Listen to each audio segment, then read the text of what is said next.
तो स्वागत है आप सभी का। मैं आपके साथ उत्कर्ष मिश्रा और आपका स्वागत है आपके अपने ऑफिशियल अधिकारी जॉब यूट्यूब चैनल पर, जहां पर हम आपके लिए पॉडकास्ट लाते रहते हैं और अनुरोध कि आप सभी लोग बहुत कुछ सीख सकें। देखिए, आप लोग पढ़ाई करते हो वो तो अच्छी बात है, लेकिन उसके साथ-साथ क्या स्ट्रेटेजी, क्या प्लानिंग, क्या ब्लूप्रिंट होना चाहिए प्रिपरेशन करने के लिए, आप अपने आप को तैयार कर सको, प्रिपेयर कर सको, उसके लिए आपके लिए बेहतरीन वीडियोज़ आपके लिए मैं लाता रहता हूँ, ठीक है? चलिए, आज मेरे साथ हैं मास्टर साहब बैठे हैं। सर प्रणाम, आपका स्वागत है मेरे चैनल पर। आपका धन्यवाद सबसे पहले ये इसीलिए करना चाहता हूँ कि आप अपना मूल्यवान समय जो है आप हमारे प्लेटफॉर्म पे दे रहे हैं, हमारे व्यूअर के लिए, बच्चों के लिए। तो सर, सबसे पहले मैं जानना चाहता हूँ कि आज के टाइम में जो बच्चे होते हैं, वो सर एक भ्रम फैला हुआ है हिंदी मीडियम और अंग्रेजी मीडियम का। मतलब लोगों को लगता है कि कोई बच्चा हिंदी मीडियम से पढ़ा है, तो पढ़ने में थोड़ा कमज़ोर होगा, अगर दूसरा बच्चा अंग्रेजी मीडियम से पढ़ा है, पढ़ने में बहुत अच्छा खासा हो। क्या ये सही बात है? नहीं, ये सही बात नहीं है। बेसिकली होता क्या है कि इंग्लिश मीडियम वाले बच्चे जो होते हैं, उनका कम्युनिकेशन स्किल्स अच्छा होता है जी। और हिंदी मीडियम वाले होते हैं, उनका कम्युनिकेशन उतना अच्छा नहीं होता है। तो लोग यही समझ लेते हैं कि इंग्लिश मीडियम वाले अच्छे होंगे, पर जनरली होता क्या है, हिंदी मीडियम वाले पढ़ने में बहुत अच्छे होते हैं, क्योंकि उनकी मेहनत इंग्लिश वालों के कंपैरिज़न में काफ़ी ज़्यादा होती है। ज़्यादातर जगह पे आप कॉम्पिटिशन बीट करने वालों में देखेंगे तो परसेंटेज में आपको हिंदी मीडियम वाले हर जगह मिलेंगे।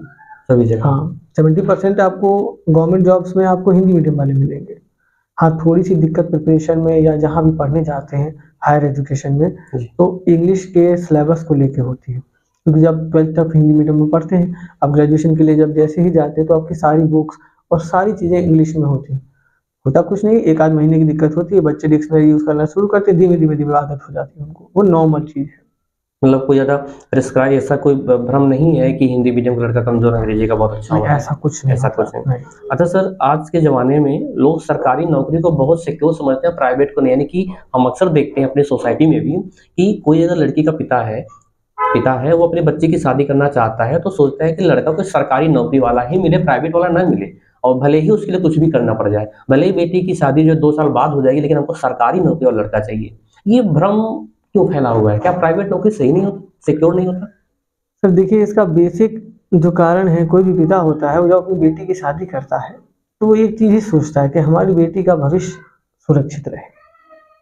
तो इसीलिए वो ये सोचता है कि सरकारी नौकरी वाला होगा, एक फिक्स इनकम होगी, एक फिक्स काम होगा तो जीवन आराम से चल जाएगा। प्राइवेट नौकरी में एक रिस्क तो रहता ही है, जो दिमाग में, और वो सच्चाई भी है। सच्चाई भी सही में रिस्क है। हाँ, रिस्क है। लेकिन बाकी सारी चीज़ें जो सोचते हैं, वो धीमे-धीमे अब तुलनात्मक रूप से बदलने लगे हैं। अगर हम पेंशन की बात करें, तो पेंशन ना गवर्नमेंट में है अब, ना प्राइवेट में है। लेकिन फंड तो है गवर्नमेंट। प्रोविडेंट फंड अब गवर्नमेंट में मिलता है, तो प्राइवेट में भी मिलता है। आप अच्छी कंपनीज़ में जाइए, हाँ, कहीं नॉर्मल कंपनी में काम करेंगे तो आपको दिहाड़ी पे रखते हैं। लेकिन अगर कोई ढंग की कंपनी है, तो आपका प्रोविडेंट कभी पीएफ काटते हैं और प्रॉपर आपको 3 साल के बाद आप उसे विथड्रॉ कर सकते हैं। कोई लिमिटेड कंपनी है तो उसमें पीएफ भी करता है, और पीएफ आपका कटता है। जो पेंशन के लिए बात करते हैं, तो एनपीआई जब से हो गया है, तब से प्राइवेट ही पेंशन है। तो आप जितना कटाएँगे उतना आपको मिलेगा, चाहे गवर्नमेंट एम्प्लॉय हो, चाहे प्राइवेट एम्प्लॉय हो। लेकिन फिर ये जो ये कि सरकारी नौकरी को क्यों बहुत सुरक्षित मानते हैं आपके समाज में, आपकी सोसाइटी में? ऐसा क्यों, ये भ्रम क्यों फैला हुआ है लोगों में कि भ्रम सरकारी नौकरी ही बहुत बढ़िया है भैया, फलाने का लड़का सरकारी नौकरी पा गया है, लोग बहुत खुश होते हैं यार, उसका लड़का सरकारी नौकरी पा गया, मेरा नहीं पाया। ये सोसाइटी की पहले से चली आ रही एक बड़ी रूढ़िवादी मानसिकता है, जिसको मिटाना आसान काम नहीं है। एक आप चपरासी की बात करिए, नॉर्मल बात करता हूँ, पढ़ा लिखा लड़का गवर्नमेंट में चपरासी हो जाता है, जी। तो आज के टाइम में उसकी सैलरी 20,000 25,000 होगी आराम से। जी।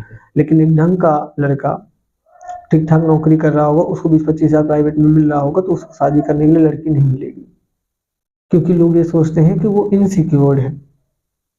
इनसिक्योर है, राइट। पिता की दृष्टि से देखना ये गलत नहीं है। एक बाप अगर सोचे कि उसकी बेटी जीवन भर खाएगी कैसे, तो उसको ये सोचना गलत नहीं है, सही है।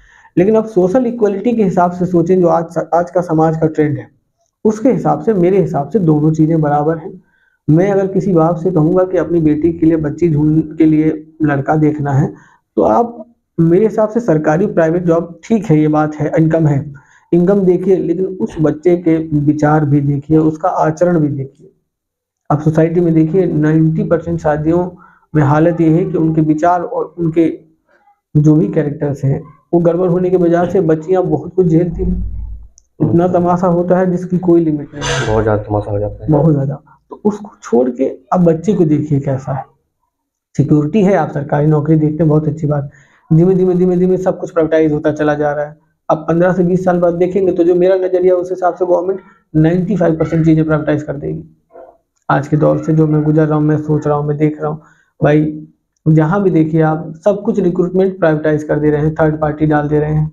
कंट्रेक्चुअल बेस पे भर्ती हाँ, आ वही रही है। कंट्रेक्चुअल मतलब थर्ड पार्टी। Third party. आप गवर्नमेंट और बीच में एक आदमी टाई अप करेगा, वो आपको सारी चीजें रिक्रूट करके देगा। अच्छा, ये चीज मैं अभी आपको लेटेस्ट में अभी मुझे याद आया सर, हाँ, एक अभी आज की ही नोटिफिकेशन है, एक कुछ टीचरों की भर्ती होनी है, 4,500 वैकेंट नंबर ऑफ सीट है, 4,500 रिक्तियों की, और वो प्राइवेट कंपनी में होनी है, फिर सरकार ही भर्ती करा रही है, ऐसा क्यों?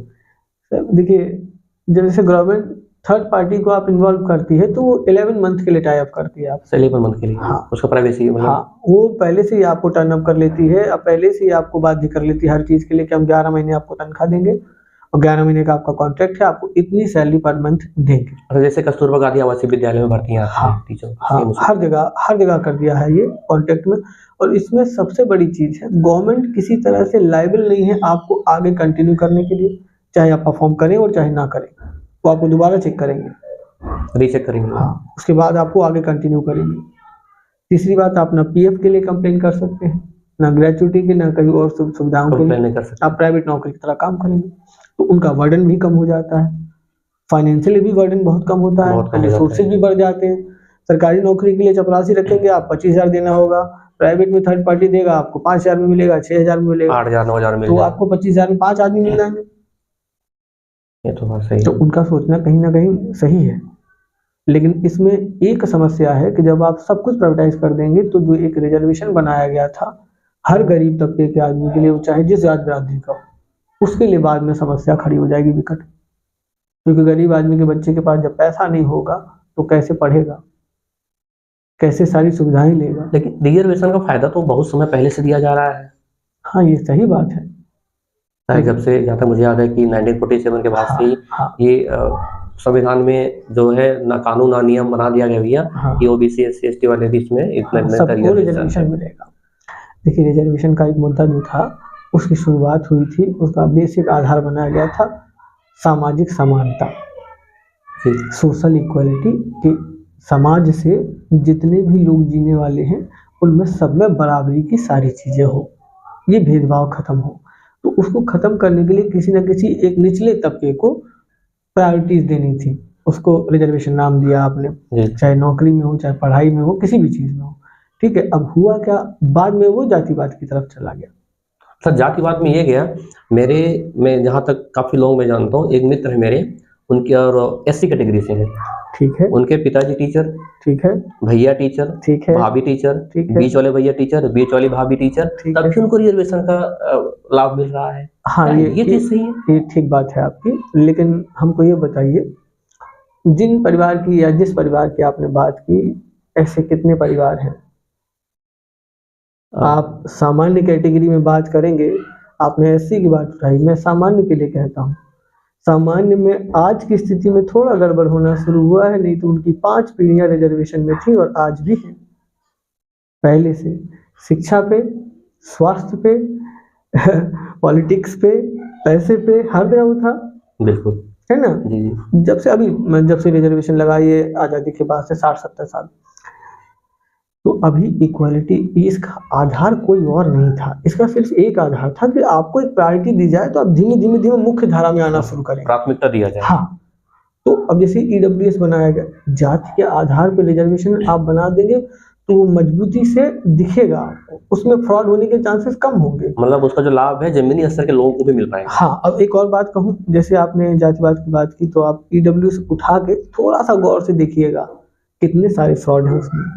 हाँ, ये तो सही बात है, इंटरनली है। हाँ, तो रादर देन उसको अच्छे से पालन करना, जाति कोई नहीं बदल लेगा अपनी, कोई नहीं, लेकिन इनकम बदल लेगा।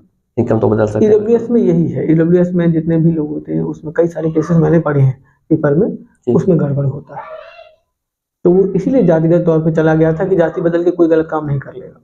अब धीमे धीमे इक्वालिटी की तरफ चला जाएगा तो बदलेगा कुछ ना कुछ। अच्छा, आज के टाइम में जो जितने भी सरकारी विद्यालय होते हैं, कॉलेजेस होते हैं, स्कूल होते हैं, उसमें हस्तक्षेप करना चाहता हूँ। तो उसमें परिवार, क्योंकि पढ़ाई तो होती नहीं अच्छे से, अच्छा ये बात सभी जानते हैं कि वो एजुकेशन का वो लेवल सरकारी विद्यालयों में नहीं जो कि प्राइवेट स्कूलों में, कॉलेजेस में है। सही। तो उसमें चेंजेस कैसे लाया जाए? आखिर ऐसा क्यों हो रहा है भैया? कोई गरीब का लड़का सरकारी विद्यालय इसीलिए बनाया गया था कि जो गरीब बच्चे हैं परिवार से, वो निःशुल्क शिक्षा प्राप्त कर सकें, हम तो अध्ययन कर सकें। सबसे लेकिन आसान तरीका उसका एक ही है, जितने टीचर वहाँ पढ़ाते हैं, मैं भी टीचर हूँ, जी, एजुकेशन सिस्टम के जितने भी लोग हैं, उनके बच्चे गवर्नमेंट के स्कूल में ही पढ़ेंगे और ये गवर्नमेंट मैंडेटरी कर दे। तो दिन चेंजेस आ जाएँगे। आप अपने बच्चे को तो अच्छे से पढ़ाएंगे, बिल्कुल, आप और मैं अपने बच्चे को तो चाहेंगे ना अच्छे से पढ़े। और बिल्कुल। सरकारी स्कूल के आप आज के दौर में देखिए, कितने बच्चे पढ़ते हैं उनके उसी विद्यालय में। नामांकन तो ज़्यादा होता है, आते कोई नहीं। आप अगर सरकारी टीचर हैं तो मैं 98% दावा करूंगा कि आपका बच्चा किसी प्राइवेट स्कूल में पढ़ रहा होगा। आपको खुद में भरोसा नहीं है कि आपका सिस्टम सही है कि नहीं है। ये तो एकदम पॉइंट वाली बात है। हाँ, तो बात यही है, उनको पता है कि वहाँ जाते सब लोग हैं, मेहनत करके टीचर बनते हैं, बहुत मेहनत करके ईमानदारी से टीचर बनते हैं, कंपटीशन बहुत अच्छा है, कॉम्पिटिशन बहुत हाई हाई। बहुत। लेकिन जब बन जाते हैं तो सबको आराम चाहिए, तो गए वहाँ फिर अपना मौज में चल रहा है सब काम, कोई व्यक्तिगत लेवल पे काम नहीं करना चाहता है। गवर्नमेंट थोड़ी ना अंदर गांव में चली जाएगी कि आप ये बदल लो वो बदल लो। शिक्षक का काम सिर्फ पढ़ाना नहीं था, लोगों को गांव में जो शिक्षक पहले हुआ करते थे वो जाते थे घर पे, लोगों से मिलते थे, सोसाइटी के लोगों को जागरूक करते थे, नहीं बच्चे को पढ़ाओ। कोई नहीं करता भाई आज के समय में। हमारे घर में भी हमारी 2 चाचियां शिक्षा मित्र हैं जी, सुबह जाते हैं शाम को चले आते हैं सब। मतलब रूटीन है, हाँ, सिर्फ रूटीन है, उसको फॉलो कर रहे हैं। बस। अच्छा सर, आज के कुछ बच्चे होते हैं जो परीक्षा देने जाते हैं, चाहे वो इंजीनियरिंग के बच्चे हो गए, किसी भी लेवल के वनडे एग्जामिनेशन के स्टूडेंट कैंडिडेट्स हो गए स्टूडेंट, वो जब स्कूल में परीक्षा हॉल में जाते हैं तो घबरा से जाते हैं थोड़ा सा, जैसे पेपर उनके जब सामने आता है हड़बड़ा जाते हैं थोड़ा। तो वो अपने आप को कैसे उस टाइम स्ट्रांग फील करा सकें, ऐसे सर, मजबूती से खड़ा कर सकें? चैलेंज फील करने में और फेस करने में डर सबको लगता है। आप भी पहली बार इंटरव्यू लिए होंगे, हम भी पहली बार पढ़ाने गए थे, तो समझ लीजिए मेरे पैर कांप रहे थे दोनों। तो मेरे साथ भी ऐसा ही हुआ था। सबको डर लगता है, उसका सिर्फ एक ही तरीका है, जैसे इन्वायरमेंट में आपको एग्जाम देना है वैसा ही डमी इन्वायरमेंट आप घर में या रूम में बना लीजिए और आराम से, जैसे आजकल कंप्यूटर पे पेपर होते हैं, तो एक लैपटॉप रख लीजिए और एक रूम बंद कर लीजिए और उस पर उसी तरह एक पैंट शर्ट पहन के, नॉर्मल गर्मी हो तो अगर गर्मी करके नॉन एसी में बैठ के पंखा चला के 3 घंटे पूरा पेपर वैसे दीजिए। 4-6 बार करेंगे तो आपको एडिक्शन हो जाएगा कि ये पहले पहले जैसे धीमे धीमे धीमे धीमे धीमे बदल गया। नेचुरल हैबिट्स बन जाएगी। हाँ, आपको आदत हो जाएगी, आदत सी हो जाएगी, तो धीमे धीमे आपको फिर नॉर्मल लगेगा वो। मतलब लेकिन प्रैक्टिस बहुत जरूरी है। बिना प्रैक्टिस के कैसे हो जाएगा?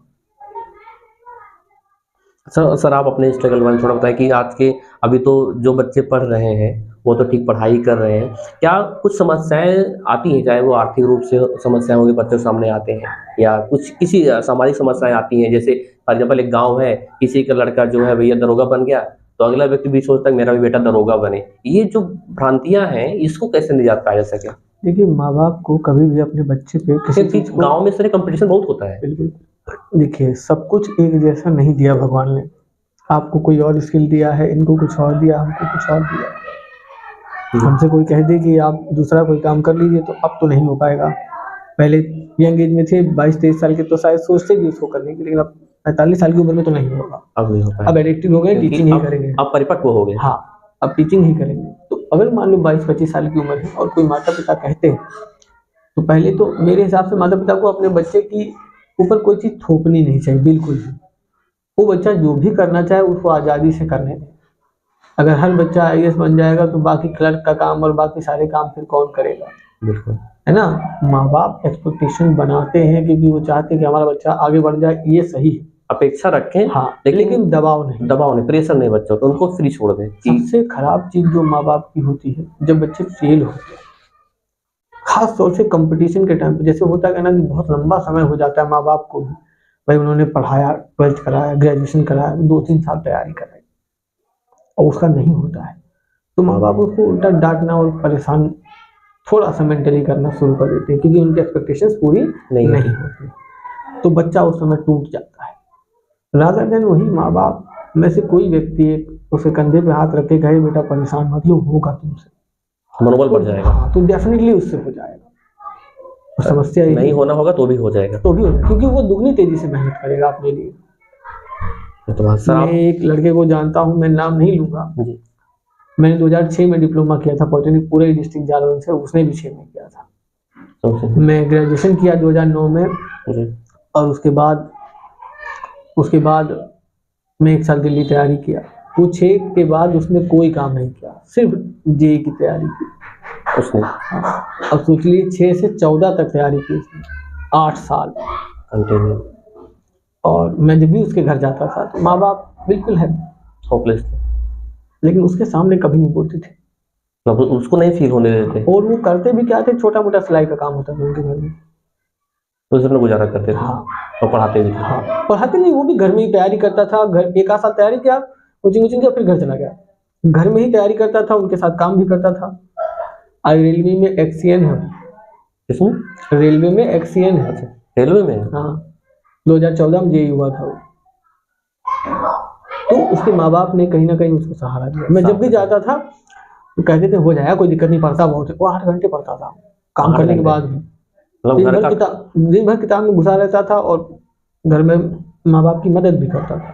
कामों में हाथ भी बटाते थे। हाँ, काम भी करते थे घर का, परिवार को गुजारा भत्ता चलाने के लिए। हाँ, और पढ़ाई भी। पढ़ाई अभी गांव में रह के, घर में रह के, गाँव में। ये बहुत मायने रखता है। हाँ, लेकिन वो जब भी मैं उससे मिलता था तो कहता था यार हो जाएगा यार, आज नहीं तो कल हो जाएगा। उसमें सबसे बड़ी विडंबना ये थी कि जानकारी नहीं मिलती थी। जैसे आज आप यूट्यूब में या गूगल पे कुछ भी डाल लेंगे तो आपको सब कुछ रिसोर्स अवेलेबल है।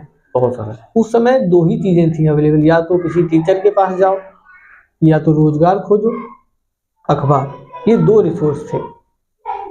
तीसरा कोई रिसोर्स ही नहीं था। लेकिन धीमे धीमे धीमे 2009 के बाद चीजें बदली। 9 के बाद 10 में एंड्रॉयड आए, धीमे धीमे चीजें बदलने लगी। जी जी, अब तो बहुत आसान है। बहुत आसान।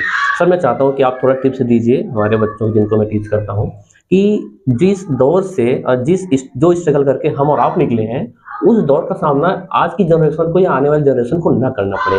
वो शुरुआत से ही किन चीज़ों को फॉलो करें, क्या उनकी अभ्यास होने चाहिए, कैसे कैसे उनकी गतिविधियाँ होनी चाहिए कि वो समस्याओं का सामना न कर सके जो हम और आप करके निकले हैं। तैयारी के बारे में तो सिर्फ छोटी छोटी 2-3 बातें हैं। पहली बात ये कि कुछ भी एक बैग नहीं हो जाना। जो भी लोग सोचते हैं ना कि हम 2 घंटा पढ़ लेंगे, 3 घंटा पढ़ लेंगे तो कुछ नहीं होना। आपका जो सिलेबस है वो कम से कम आपको 5 से 6 बार तैयार करना है। इतना आपको कर लेना है, उसके बाद आपको कंपटीशन के बारे में सोचना है, जो आज के टाइम में कंपटीशन का लेवल है। नॉर्मल मेरिट आप जितना भी मिनिमम सोचते हैं तो 70% मिनिमम मेरिट किसी कैटेगरी की नहीं है इस समय। जो भी आप सोचते हैं, चाहे किसी भी कंपटीशन में जाते हैं, तो आपको कम से कम अपना सिलेबस 4 से 5 बार तैयार करना है और धीमे धीमे लगे रहना है। कंटिन्यू फोकस आपका रहेगा तो आपका कोई भी गोल पूरा हो जाएगा। कोई भी गोल, चाहे तैयारी आप किसी भी चीज़ की करते हैं, लेकिन आपको रेगुलरिटी चाहिए, पेशेंस चाहिए। तो लड़के कितने घंटे पढ़ाई करें कि अच्छे से उनकी तैयारी हो सके? ये उनके पेशेंस पे डिपेंड करता है। कुछ बच्चे जैसे होते हैं वो 8 घंटे 10 घंटे पढ़ते हैं। अच्छा, आज के टाइम सर लोगों को ये भी लगता है ना कि कोई लड़का है अगर वो 10 घंटा पढ़ रहा है, एक लड़का है वो 3 घंटा पढ़ रहा है, तो लगता है कि 10 घंटा वाला पक्का इस बार नौकरी पा जाएगा। क्या ये बात सही है? ये दोनों चीजें भ्रम है। भ्रम है? हाँ, दोनों भ्रम है। 3 घंटे वाले का भी हो सकता है और 10 घंटे वाले। मैं समझाता हूँ। आपका IQ है, आप बहुत जल्दी चीजें ग्रास्प कर लेते हैं। लर्निंग कैपेसिटी मेरा IQ है, मैं देर में कर पाता हूँ। तो मुझे पहले अपने आप को समझना होगा कि मैं कैसे चीजें कर पाता हूँ, उसी हिसाब से मुझे अपनी तैयारी करनी है। एनी हाउ मुझे अपना पूरा सिलेबस, चाहे वो अच्छी IQ वाला है चाहे वो कम IQ वाला, अगर मुझे देर में याद होता है तो मुझे बार बार ज़्यादा याद करना है। जल्दी हो जाता है तो भाई मैं अपना टाइम कम में पूरा कर लूँगा। जी बिल्कुल। हाँ, तो आपको अपने आप को पहले समझना पड़ेगा। भाई जैसे हमने सिलेबस उठाया और सब कुछ प्रैक्टिकली लेके चलना है, हवा में नहीं होना। जैसे मान लो हमने एक सब्जेक्ट पूरा तैयार किया, उस सब्जेक्ट के मैंने 5 पेपर खुद से व्यक्तिगत रूप से 2 घंटा अकेले में बैठ के सॉल्व किए, देखा आउटपुट मुझे अच्छा मिल रहा है तो छोड़ देंगे, नहीं तो उनको फिर से तैयार करना है। बार बार दोहराना, प्रैक्टिस करना एकमात्र ही विकल्प है और दूसरा कोई रास्ता नहीं। एक बैग कुछ नहीं हो जाना। एक बैग कुछ नहीं, थोड़ा आपको समय जो है देना पड़ेगा, पेशेंस रखना होगा और कंटिन्यूटी बहुत जरूरी है सर। बहुत जरूरी है। कंटिन्यूटी के बिना कैसे हो जाएगा? आप अगर 8 घंटा 10 घंटा डेली नहीं पूरा करेंगे तो सिलेबस हर चीज़ का आजकल इतना बड़ा हो गया है, बहुत ज़्यादा। अच्छा, ये जो आज के टाइम में स्मार्टफोन आ गया है, ये एंड्रॉयड मोबाइल, ये भी क्या ये सहायक है पढ़ाई के लिए या फिर दुविधा है, असुविधा है? सर यूज़ करने के ऊपर है।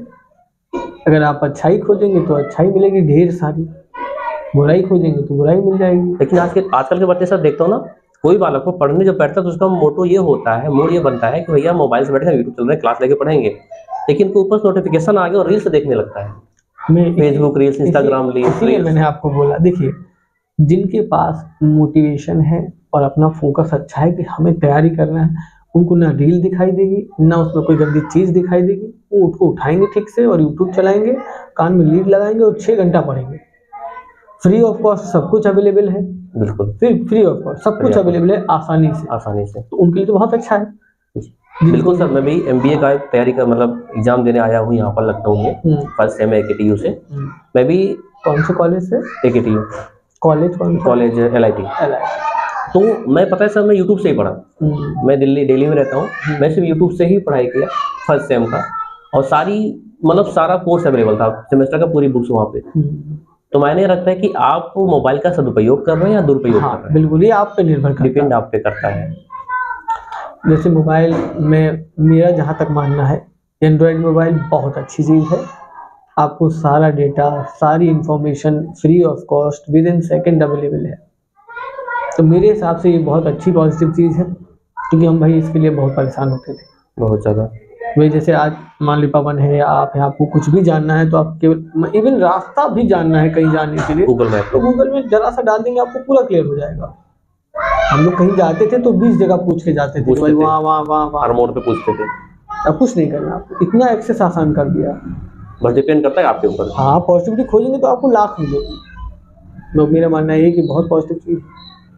ये तो बात सही है। चलिए ठीक, धन्यवाद सर, आपने अपना मूल्यवान समय दिया हमारे बच्चों को, क्योंकि सर मैं भी बच्चों को ऑनलाइन टीच करता हूँ, तो उनको सुविधा हो जाती है बहुत सी चीज़ों को सीखने में, खुद को प्रिपेयर करने में, तैयार करने में, क्योंकि तरह तरह से लोग एडवाइस करते हैं मुझे, मेरे बच्चों को, व्यूअर्स को भी, तो अपने आप को तैयार कर पाते हैं। और जिनको मैं टीच करता हूँ वो ही नहीं, बल्कि जितने भी बच्चे हैं जो वन डे एग्जामिनेशन की तैयारी कर रहे हैं, चाहे वो प्रयागराज हो गया, मुखर्जी नगर, न्यू दिल्ली हो गया, मेरे रूम पे भी बहुत सारे बच्चे आते थे मुखर्जी नगर वाले कि सर आप तो ऑनलाइन टीच करते हो, कुछ एडिशनल इन्फॉर्मेशन भी हम लोगों को चाहिए। तो मैंने कहा चलो हम ठीक है, अब पॉडकास्ट हम करेंगे और आप लोगों को अच्छी अच्छी जानकारियाँ जो है, कैसे भाई, अगर एक सिंपल सा शब्द है कि डीएम कैसे बने, आईएएस कैसे बने, आप खाली डाल दीजिए, सब मिल जाएगा आपको, सारी इन्फॉर्मेशन मिल जाएगी, सारी इन्फॉर्मेशन। तो मैंने कहा ठीक है, एक पहल मैं चलाता हूँ पॉडकास्ट का, और आपको वहाँ से सारी इन्फॉर्मेशन मिल जाएगी, कितने घंटे पढ़ने, कहाँ से पढ़ना, कैसे अपने को तैयार करना। थैंक यू सर, धन्यवाद।